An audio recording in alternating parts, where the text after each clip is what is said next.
wujudipun. Lan sampun dados sumpahing manah kula menawi mangke saestu ingkang putra Candrawini kersa kula palakrama, kula badhe ngawontenaken ropian-ropian, kula badhe ngawontenaken syukuran sak kathahipun tontonan badhe kula gelar wonten kraton kula dangunipun sesasi utuh. Awan bengi. Nadyan kaya ngapa lan kepiye tumrape wong tuwa ki lamun ta duwe anak tur mijil pawestri.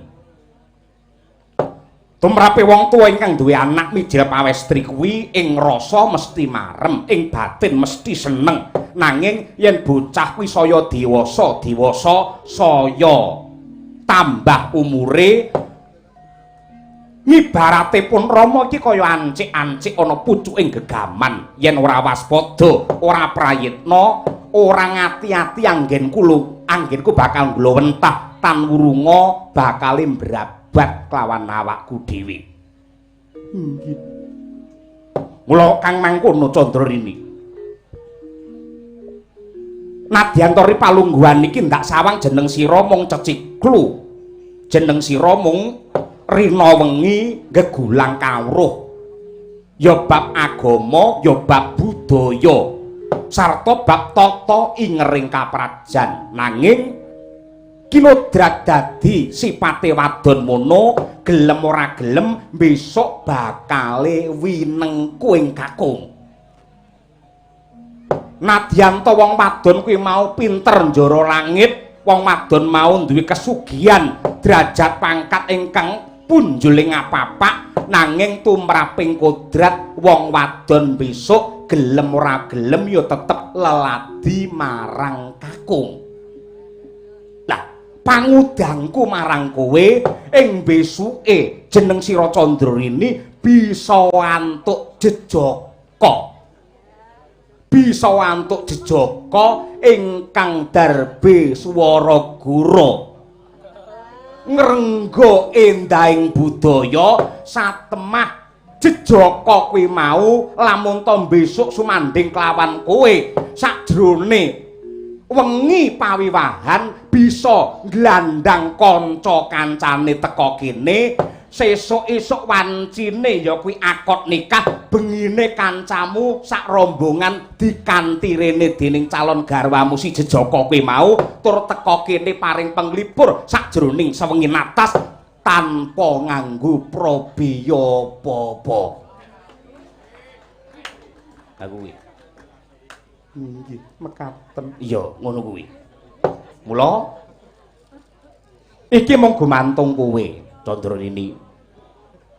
Pancen bejo-bejane wong urip kuwi lamun ta sipate wadon winengku piyayi kakung ingkang lebda olah budaya. Budaya ki apa to? Budaya ki angen-angen ingkang ambabar marang kaendahan lan katentreman, kanthi pangajab, kanthi panggayuh. Lamun ta kowe besok pinaringan jodoh sapa wae, namun to linambaran pintere olah budaya iki mengko uripmu anggene bebrayan ya tansah budaya. Nah, mula sing jenenge wong tuwa kuwi duwe kewajiban ya kuwi telung perkara: tutur, uwur lan sembur. Tutur nuturi marang anak, nuduhake marang babakan ingkang becik sarta ingkang ala kudu disingkiri adoh, kuwi tutur. Uwur tegese upamane kok anak ki mbangun omah ora ketang genteng siji bata siji, wong tuwa ya kudu melu mbebantu. Ingkang pungkasan ya kuwi sembur, dongane pangestune wong tuwa ya kudu bisa ndayani marang anak kuwi mau. Mula aku mung bakal nyangoni kelawan jeneng sira Candrawini, wanita sing apik, wanita sing utama. Lamun to wis winengku ing kakung kuwi ana 6 wanita ingkang utama lan becik menawi sampun winengku ing kakung menika wonten 6 menika menapa kemawon Kanjeng Rama. Ing antarane ya kuwi 1 Setya, angka 2 Nrima, angka 3 bekti, angka 4 merak ati, angka 5 gemati, dene kang angka 6 luluh. Luluh. Setya kuwi salah sabiji jenis sifat sing kudu disarira dening wong wadon. Tegese setya marang guru laki, wong wadon setya marang sing kagung kuwi ora mung ana donya wae, nanging nyebutake wong wadon kuwi swarga nunut neraka katut. Tegese gelem sebaya mukti sebaya pati, urip rekoso ya ora ngresula, urip mulya ya ora sulap. Mula kanggo nonton wong wadon kang winengkuing kakung kuwi setya utawa ora marang guru laki, kuwi kena ditonton, kena diukur, kena disawang. Lamun to nuwun sewu, yen kowe weruh wong bebrayan kakung lan putri kok ndelalah kersane Gusti, sing kakung kok seda dhisik, kuwi sawangen iki mengko polahe sing wedok ki piye ya. Upamane kowe duwe kanca, upamane kowe duwe tangga, kowe duwe mitra sedulur, kok sing kakung kuwi seda luwih dhisik, iki sawangen kira-kira sing wedok engko polahe piye. Mergo conto ki wis akeh, tuladha ki wis pirang-pirang. Nalika uripe sih sinian datan bisa genggang sarambut, anane mung marem lan marem, anggene ya kuwi lelumban ana ning jagating katresnan lan bebrayan, nanging kocapo bareng sing lanang mati. Sing lanang mati, sing wedok le nangis paribasan luwe iki mili getih. Sing lanang dibudhalke ning kuburan, sing wedok gulung kemih nyente-nyente, bengak-bengok. Ning kocapo bareng ora nganti 100 dinane, sing wedok wis gatelen. Ngono kuwi pirang-pirang rene ngono kuwi. Sing lanang seda le nangisi nganti kaya paribasan jerit sundul langit, njula nataping akasa. Kula nderek bareng karo Mudin ditari, kowe melu dipendhem apa pisan kowe nduk? Ya nyatane ya ora gelem. Kuwi kanggo nonton wong wadon kuwi setya apa ora karo guru laki. Angka kalih nrimo. Nrimo kuwi tegese pinter nyukuri nikmating Gusti, ikhlas lan rumangsa marem nadyan urip sing kaya ngapa rekasane tetep dilakoni kanthi kebak esem guyu, ora nate ngresula, ora nate gugat, ora nate mbalela, nadyan to karo kakunge iki diparingi kaya pira ae. Saya upamane kowe besok duwe garwa piyayi kakung sing seneng olah budaya. Wong olah budaya ki ukurane dudu warta, ukurane dudu bondo, ning mareme ati anggene nglestarekke budaya jati diri bangsa. Mula yen kala mangsa kowe ditinggal sewengi karo guru lakimu besok tur anggene olah budaya, mulihe kok mung entuk 7-5, kowe ya aja ngresula ngono. Syukurana tampanen kanthi nedha nrima. Nggih. Lah, ingkang angka 3 ya kuwi bekti. Nalika upacara dhaup kae ana adat sing diarani upacara mijiki. Ya kuwi manten wadon ngresiki sukune manten kakung. Kuwi minangka perlambang, minangka pralampita lamun to wong wadon kuwi wajib bekti marang kakunge. Nggih. Angka 4 ya kuwi merak ati, tegese wong wadon kudu pinter ngadi sarira, ngedi busana, dandan tur le dandan, le macak kuwi aja kanggo sapa-sapa ning sing sepisanan ya kuwi kagem garwa sing ditresnani. Kuwi merak ati. Angka 5 gemati, tegese migatekake lan sabar kebak ing kawicaksanan, ngladeni apa kang dadi kekarepane sing kakung lan pinter ngopeni lan gulawentah karo anak. Angka 6 luluh, tegese sabar pikire semeleh ora tumindak sak geleme dhewe sarta bisa ngrangkani marang kagunge ya kanthi sifat luluh wong wadon bakal kuwawa mujudake keluarga ingkang adhem. Kula putraning sun sira iku wanci bisa lan jenenging wang Iwa kuline ngerti becik sira ning praja wong suwiteng narapati mongko wekasing wang Iwa pegat teteki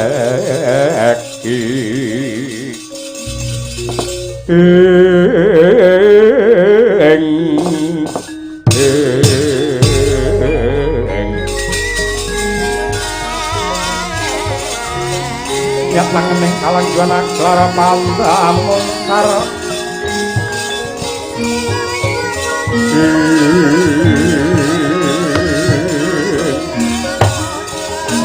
Sinom ler kekoneng kurem sorotetan padang kasar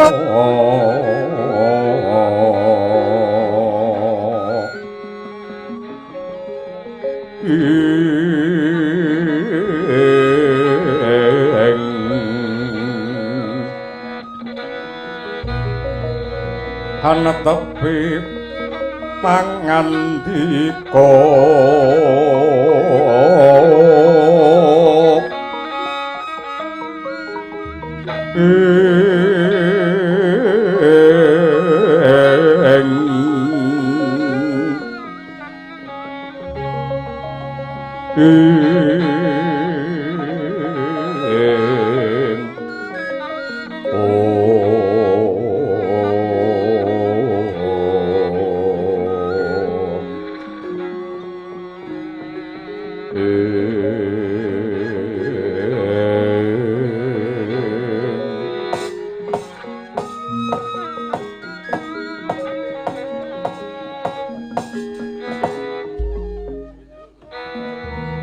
Jagat Dewa Bathara jagat mangestungkara pukulun kagiat raos sing manah kula prasasat lumampahing wanci pangklong kepapak obor 1000 diniri palungguhan samangke babar pisan kula pun candra sekar mboten ngraita mboten duga mana lamun to negari kula yang namung sayubing payung ing sarwa prasaja kados mekaten kerawuhan dening paduka Sang Hyang Pukulun Bathara Narada pramila saking menika sarawuh paduka Pukulun Kanika putra kula ingkang abdi pun candra sekar ngaturaken sumengkeming pangabekti mawan tuampa kunjuk sahandhap pepada paduka wangadi Pukulun Bathara Narada dalah berkencang pak pengwarudayang slere buntute acel kater ya ger Prabu Candra Sekar banget panarima ulun dene nganti semono anggenmu ngaji-aji ngurmati kelawan Bathara Narada ora liwat pangestu ulun wae tumrapa lawan jeneng kita Candranata kawula ninggih Pukulun tinampi tangan kula kalih mugi andadosaken jimating gesang kula andayane kasantosan lahir batin anggen kula ngayomi dumateng kawula ing sakukuban negari Cepaka Mulya Pukulun yektosipun tuwuh tandha pitaken kula mboten supena kula mboten ngimpi lan mboten pikantuk pralampita menapa kemawon parandene kok ripalungguhan samangke paduka keparengi jawantah yen tetela kula pun Candra Sekar nandhang dosa sarta kalepatan sampun ngatos wigiring-ringa monggo menawi badhe paring pidana dumateng kula lan kula mboten badhe suwala nampi menapa ing dados purba wasisaning para Jawata. Dalah. Candra Sekar. Aja kaduk ati bela panampa nadyanta dewa ki kuwasa nanging panguasane ora kinarya gada tegese ora kena sewenang-wenang anggene nyiksa kelawan para kawula mligine para manungsa ing mapan ana ing jagat rame iki. Nah, iki ngene. Anggon ulun tedhak ana ing negara Cepaka Mulya kene sing wigati kejaba tilik tata titi tentrem ingkang kagelar ana ing prajamu kene angka 2 Wuruhanana. Ripalungguhan iki kahyangan nedeng ke Taman Bebendu, kahyangan nedeng ke Taman Prahara, Suralaya nedeng ke Taman Gara-gara. Ingkang andayani para Hapsara lan Hapsari poyang payingan aluru gesang satemah andadekake giduing penggalih Sang Hyang Jagat Pratingkal utawa Sang Hyang Giripati wasati kanthi permati diitung nganti genep, disaring nganti lembut. Ing dadi underane perkara timbule gara-gara ning Suralaya kuwi mau jebul disebabake saka gunggunge utawa jumlahe widodari ingkang sekethi kurang siji. Wis dadi pocapan, wis dadi apalan angger nyebut widodari mesti sekethi kurang siji. Lah keparenge Sang Hyang Girinata utawa Sang Hyang Bathara Guru sirepe prahara iki lamun to jumlahe widodari sing sekethi kurang siji kuwi mau bener-bener dijangkepi dadi sekethi. Lah ora ana titah Madyapada putri ingkang tinuding ketiban sampur nampa pangurmatan kaangkat derajat kamulyane mangka widodari ana ing kahyangan Suralaya kejaba sekaring kedaton ing Cepaka Mulya ya kuwi Atmajanira si Dewi Candrarini. Mula kang mangkono anggon ulun tumedhak ana ing praja Cepaka Mulya kene mung bakal amboyongi putra-putrimu ya kuwi si Candrarini bakal ndak kanthi munggah kayangan minangka jangkeping widodari bakal tak wisuda dadi widodari ana kahyangan Suralaya. Upama ngono piye Candrasekar? Sadyat risang kapirangu rinangga kinempit-kempit dosang reknaning bawana ya si tukang walangan abdi aduh pukulun paduka jimat sesembahan kula ing Marcapada prating delahan bingaing manah kula prasasa kejugrukan wukir sari kablabaran samudra madu dene kula nampi sih nugra ing kados mekaten tumrap anak kula pun Candrarini. Yektosipun kula mboten badhe swala tartamtu kula condong lan rumaja dhumateng kepareng paduka bukulun namung gandeng ing badhe nglampahi mongko dados jangkeping widodari menika anak kula Candrarini mila kula nyuwun wekdal sawetawis bab menika badhe kula rembak kalian Candrarini langkung rumiyin bukulun. Ya maragake rembuken sing kanthi becik ulun tak ngenteni ana ing kene muga-muga gathuking rembug rampunge petung iki mengko dadi srana tentreme kahyangan sumilaing gara-gara lan prahara ing mapan ana ing Suralaya Candrasekar.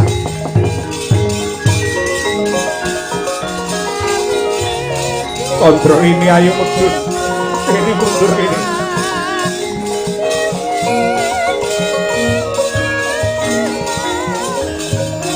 kertas kota pemiling anglapi kotit momet pemintang marni midering taman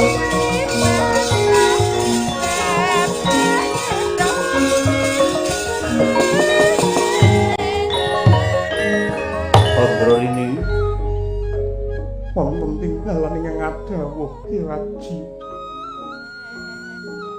lidah sinambung banyu tinalan wis cetha pratela Purwamadya wasana apa kang dadi pangandikane Pukulun Narada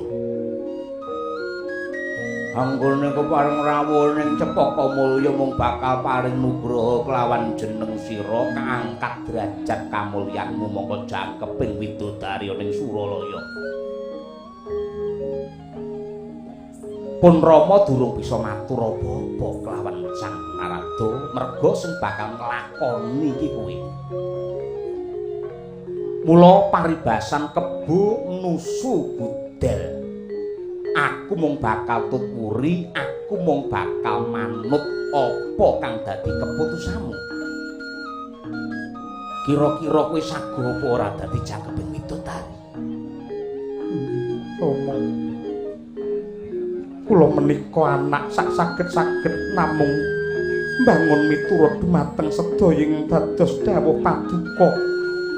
Menawi paduka mangestoni kula tartamtu badhe nderek minggah kahyangan. Nanging menawi paduka boten nglilani tartamtu kemawon kula ugi mopo. Kowe aja manut karo bapakmu. Sing lakoni iki kowe. Bejo Cilaka mulya apa rekoso. Sing lakoni Candrarini. Nanging kula pitados sedaya dawuhipun lan pangudangipun kemawon dipun kudang-kudang hanjok kamulyan. Pramila kula namung badhe nderek kepareng paduka. Kusik. Gandeng kesaguhamu dadi widodari iki kanggo lantaran tentreming Suralaya. Upama pamundhut lan dawuhe Sang Hyang Narada iki ndak pinangkani jeneng sira ndak lilani munggah kayangan mongko dadi Hapsari kira-kira piye? Tertentu kula badhe condong lan rumajang. Tenan, saestu lahir batin. Lahir kandas batos bagus. Ayo, bungkal ning pendopo. Pun Rama sing bakal matur marang Sang Hyang Narada.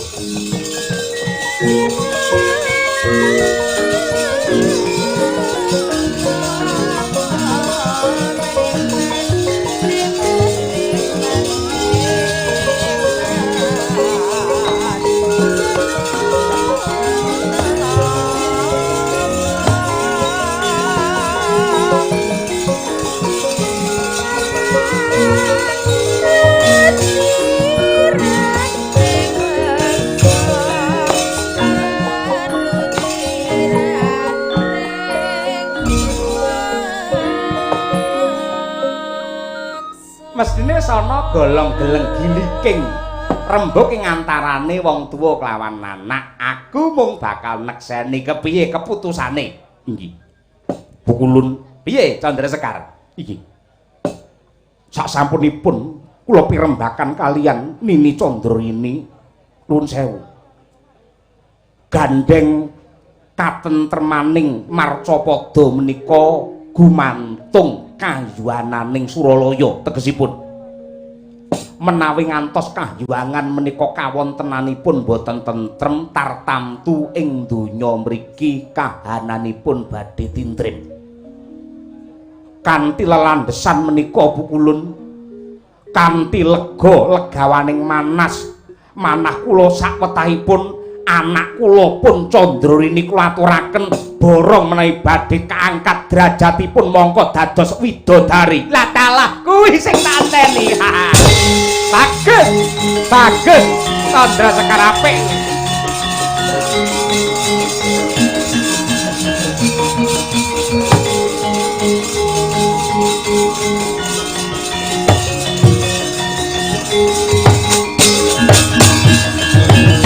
Bending langit kelap-kelap katon lir bintanging alis risang maweh gandrung sabarang kadul wukir moyak mayik malah lah iki keputusan ing kebak ing reh kawicaksanan ora mikolehake diri pribadi ning gelem mikir kelawan kahanane Tribawana mligining kahyangan ing lagi ketaman bebendu. Kula kang mangkono Candrarini wonten timbalan ingkang dawuh Pukulun yen pancen wis yoga ing diri sawegeng gati supaya enggal pundhak lan sirep retu ingkang nimbrung ning kahyangan ora perlu ngenteni sesuk-sesuk.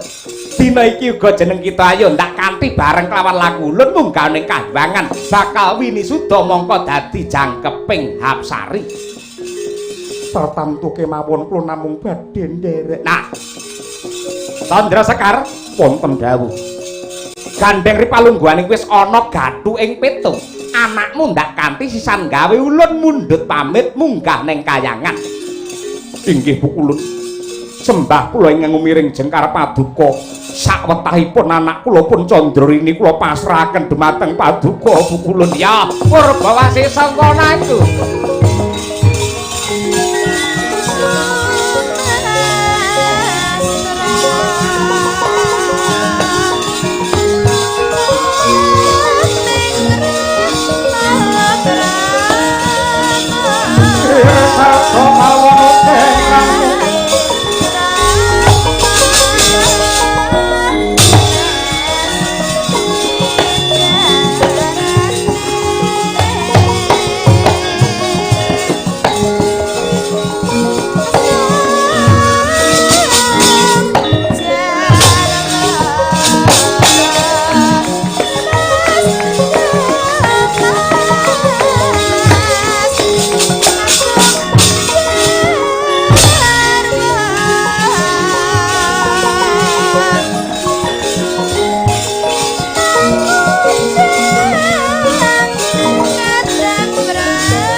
rene.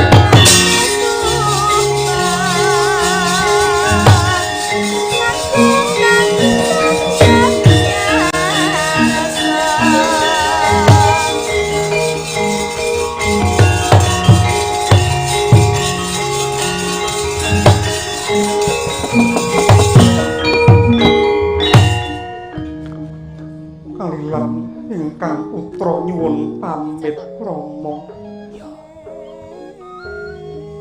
Welingku marang kowe. Mengko lamun to kowe wis teka ning kayangan sing ati-ati. Sing ati-ati lan pinter njaga karo awakmu ya, Nduk.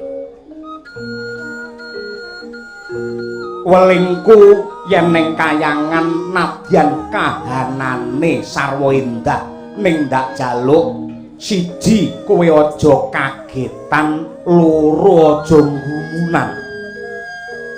Yen kowe weruh apa wae ing kagelar ana Suralaya aja pisan-pisan kowe maido merga apa wae sing dumadi ana kahiwangan ki sok-sok numusi. Nggih. Sing ati-ati. Sing pinter njaga karo kehormatanmu. Kowe anakku wadon siji-sijine ndak culke munggah kayangan sak bisa-bisa balimu besok bisa gendong kamulyan, aja nganti malah kowe nyempyokake banyu letuh ana praupane wong tuwa bebarang mirang karo wong gerah.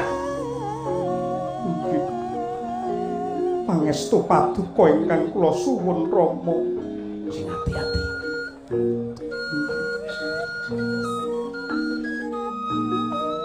Nyuwun pamit Rama.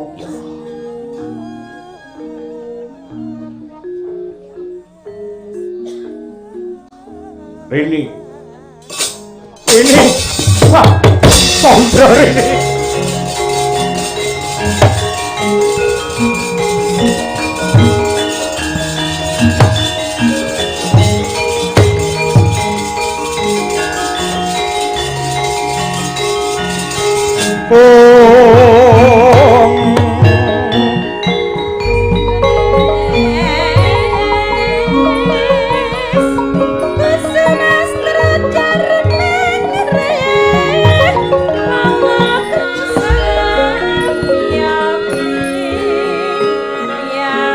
Kawula nuwun sewu amit pasang kalimat tabi ditebening tulak manu dumawing tawang tuwat.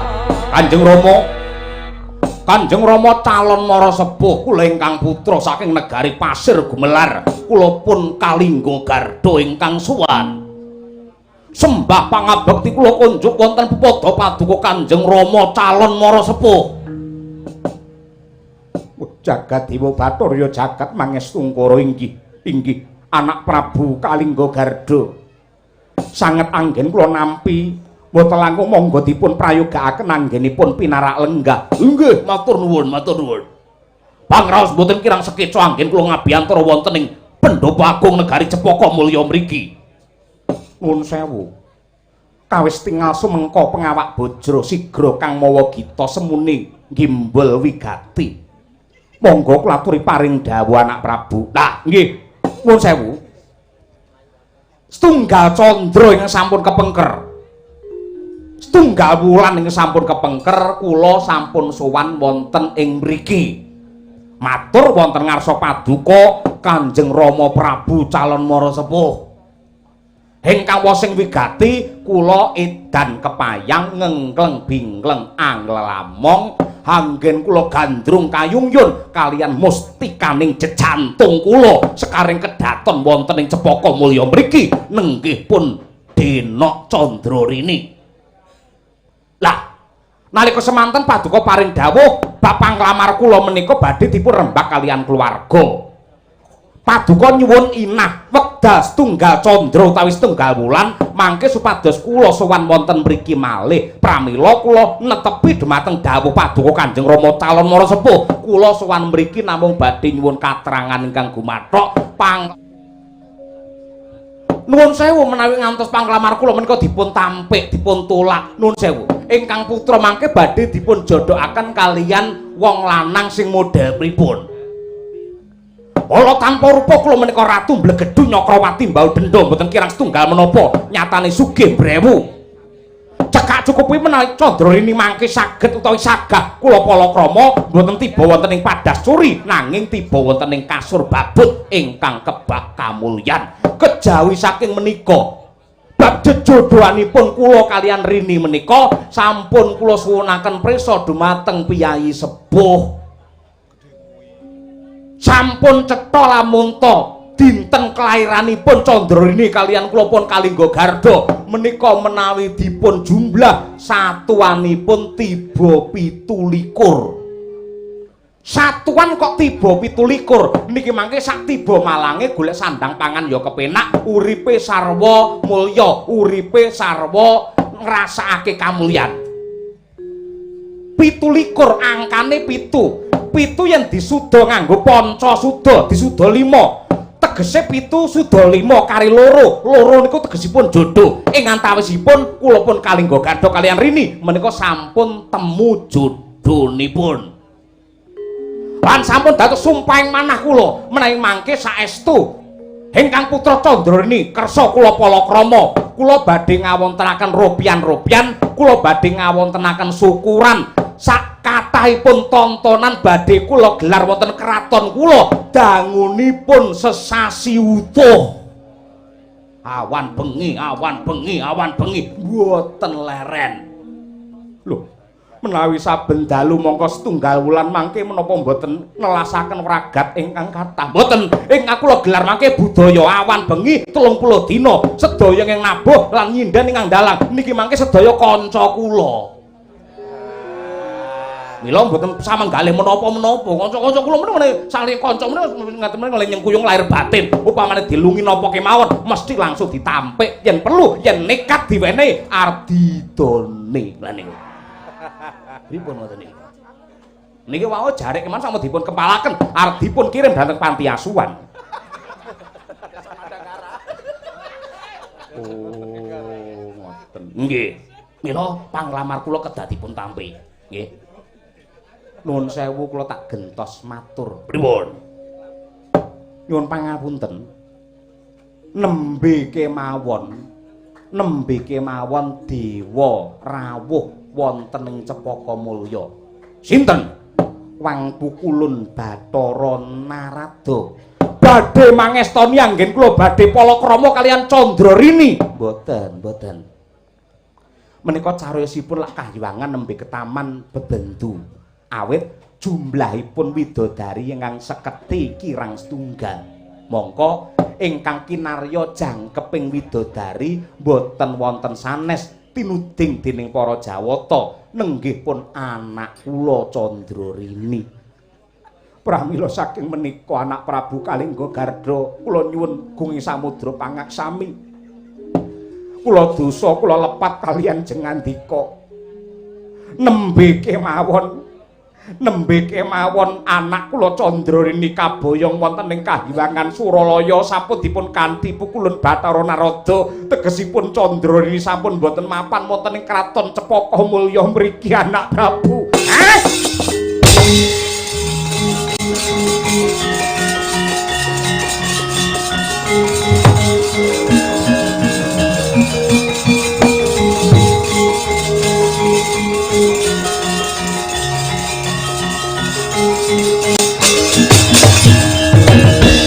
Rada montap lereke netap supaya ya inepe dodo bang mawing ombengis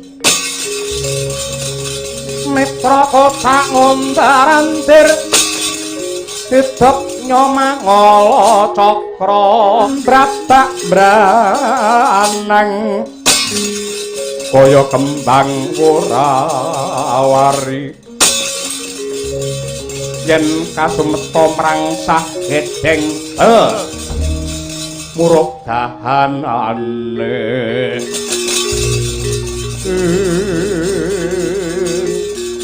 sakniki sampeyan mang jujur sak bodho-bodhone Kalingga Garda kula niku ngerti kalian playune tembung, ngerti karo sanggit rungsit, ngerti karo semu. cetane sampeyan nampik alus panglamar kula. Nggih napa mboten? Mboten.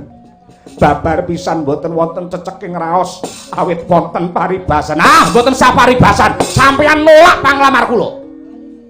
Menapa sampeyan mboten kula pawalta adol pangrungu lamun ta negari kula Pasir Gumelar menika negari adidaya. Negara sak jagat kabeh teluk tunduk kalian negari kula. Kok sampeyan wani nampik panglamar kula niku cetha lamun sampeyan niku jele urip. Bosen nyawang srengenge, bosen ngemut legining kula. Boten kok kula umuk, boten kok kula sombong. Nuwun sewu, gandeng sampeyan nantang perkara kalian kula. Ora nganti kentong subuh kraton sampeyan badhe rata padha bumi. Loh. Patih Baskara aja Patih.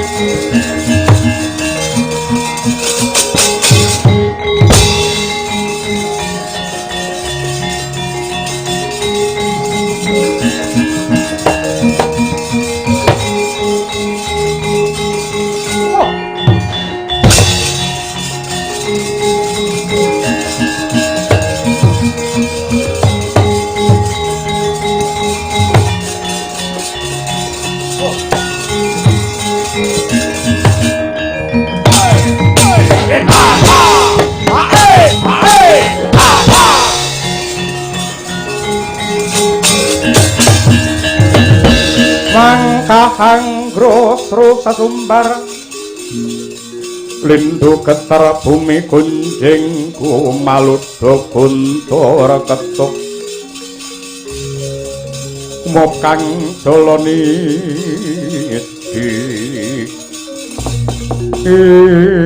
wah setan alas lemah bengkah nyaru-nyaru wus nyelo-nyelo sapa lek nomripatmu jerengen gobokmu warangkanata ning cepaka mulya pangkatku Patih jenengku Patih Baskara dasar para nyata kowe Prabu Kalingga Gardaya ana perkara apa kowe kok glandang aku ana ning Stinggil aku ora maido kowe ratu sing kondang kaonang-onang ning kowe ratu ki ana negaramu neng kene iki derajatmu dadi dayoh utawa dadi tamu kudune ki ngerti karo tata krama ngerti karo udanegara ngerti karo tata susila ing atase ana ing Stinggil mongko sinuwun Prabu Candra Sekar diadhep dening para sentana parandene kowe blangap-blangap waton ngucap mripatmu menteleng lemu guneman muncrat-muncrat tembungmu kasar ninggal karo paugeran njur yen aku tumindak ngono kowe ora trima apa piye? Ora trima ya mung banget. Yen ora trima arep ngopo? Aku gawe giri sayembara. Karepmu Rabinen Candrarini waton pinter jebol dadane Baskara. Ing kene dalan patimu.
tenagamu.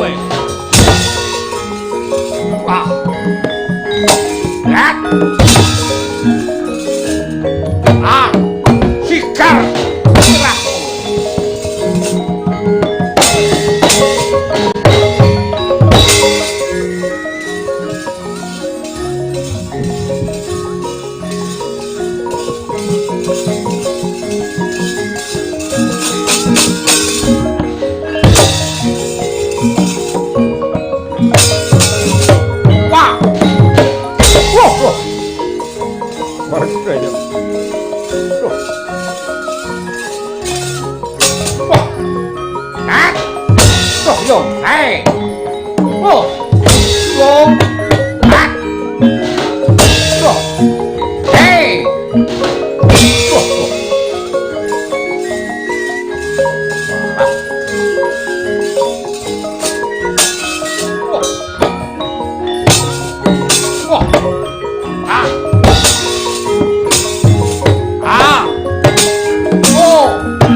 Digrobolo kang tumingal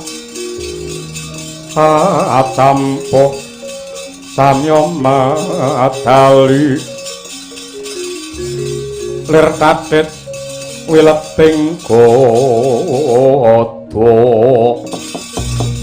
ing togo nggih kula sinuwun ana apa kowe nyuwun ngapunten.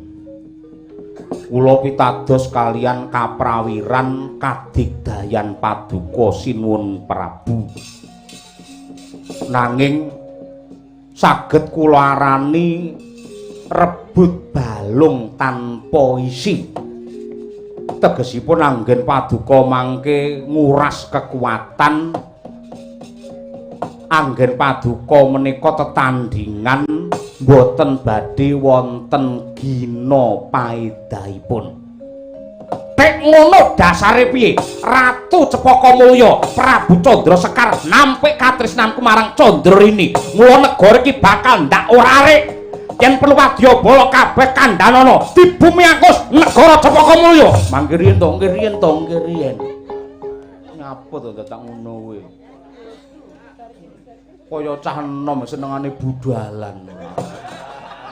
Aku ki senom. Nggih, percaya kula, percaya. Ning ngeten lho, enten petung niku diitung, wonten perkara niku dirembug, sampun ngantos ndika niku grusa-grusu ndak kesluru marang dalan sing kleru. aku tek kleru ki nalare piye? Sing kleru ki kowe. Wiwit mau kan gatekke karo kowe. Bola-bali kowe ponokawan sing ora pinter ngurmati karo aku, ora pinter kowe nyengkuyung karo aku. Apa bener ing atase aku ki Ratu Gorbinetara kok tutke mongko kowe mundhap-mundhup kaya ngono kuwi? Bangkrek melu pisan diurak-arik lho ora. Asem ora. Ngatur lho kula tak matur. Kena ngero wis blero. Nggih sesuk didandakne ora apa-apa. Modele angger ngetilek blero malah dibanter-banterke. Kuwi kesel kok kuwi wisan. Ngeten lho. Niki sing dadi underane perkara niku lek sampeyan madosi sinten? Candrarini. Nah nggih. Yen sampeyan goleki Candrarini mongko ngorak-arik negarane bapake niku kira-kira bener napa mboten? Sakniki kula tak takon, Candrarinine teng pundi? Kabare diboyong dewa munggah kayangan dadi jangkeping widodari. Tegese mboten mapan wonten negari Cepaka Mulya. Ora, wis dikomunggah kayangan. Lah nggih wong bocahe ra neng kene sampean kok malah kaya ngono le ngamuk niku napa? Tur nuwun sewu. Sampeyan niku lek calone lak dadi manten. Lah arep dadi manten iki leren. Tanggal selawe dadi manten 22 isih tanggapan bae ngopo ora. Ketok men lek golek-golek ora. Oh alah. Sing jeneng Warabi iki ya wiwit seminggu saurunge ngono iki kudu diakehi jamu pijet karo sulapan ngono kuwi. Pamrih iki yen sampean kekeselen mangke nuwun sewu yen terus malam pertama kalih bojo sampean mesti kudu gelo. Yo alah kok mung kaya ngene ngono kuwi. Sampeyan dadi walana dilokke mung kaya ngene lah padha karo diantemi rai sampeyan to. Niku lho. Wis rasa bingung. Kanca-kanca iki kelas lahir batin ngopo dadak dikeki jarik barang ngono kuwi lho ora. Nggih pantes-pantes sesuk iki nang Bluro iki calone dijaluk neh ngono ora. Ora bakal padake kowe ora dijaluk neh. Ora. Yo dilumpukne neh didol ora. Iki gunemamu tekan ndi? Nggih mriki ngaten lho, nuwun sewu. Bener kandhane tikus mbilung niki yen sampeyan ngrusak negara mriki mboten enten gunane. Niki yen pancen sampeyan iki arep ngrabi kalih Candrarini sing mangremuk ampun Cepaka Mulya. Yen pancen wong lanang tenan mangunggah kayangan mangjaluk dateng dewa. Yen dewa ngulungake ya syukur alhamdulillah ewadene kok dewa ora ngulungake sampeyan ngamuk teng kayangan wis trep merga sirini nembe woyo-woyo teng Suralaya ngoten niku. Kakrokane ora. Saestu ngono kuwi. Pun. Yen ngono aku kudu munggah kayangan. Ngono kodhaipun mekaten. Tak budal dina iki. Apa-apa iki aja diayahi dhewe ta. Rumangsaku apa-apa mangkat dhewe apa-apa mangkat dhewe. Ngatasi sampeyan calon manten apa dadak andum rokok bareng nggih apa. Rasa. Ora perlu ngoyo-ngoyo. Dadak munggah panggung. Meneh biasane iki lek wong nanggap ki rokok iki sak slop ngono kuwi ora kok njero rokok telu dadi plastik ngono kuwi. Wabimu ora sing ora guneman sing ora saestu. Sing sampeyan munggah kayangan niku ampun dilakoni dhewe, nggih. Sampeyan lak duwe andan, duwe abdi, sapa? Lah nika senopati sampeyan Yaksa Dauru sing awake lemu, nika ampun kon mangan kalih ngemil tok. Nika nggih kon nyambut gawe nika. Tekan ndi-ndi nika sing ngopeni sampeyan kok. Apa ya memper ing atase dadi senopati kok mung didoli mesam-mesem mboten saged menika. Yaksa Dauru. Oh. Ngendi? Nggone endi? Kasatriyane ngendi? Nggih wilayah cedhak mriki kemawon kok sedados itu. Apa kira-kira Yaksa Dauru iso ngrampungi gawe? Paten sampeyan percaya mang perintah munggah kayangan. Mengke yen dewa ora ngulungke Candrarini, pangamuke Yaksa Dauru kula pitados saged nggulung Suralaya. Kuwi tenan nggih kadhe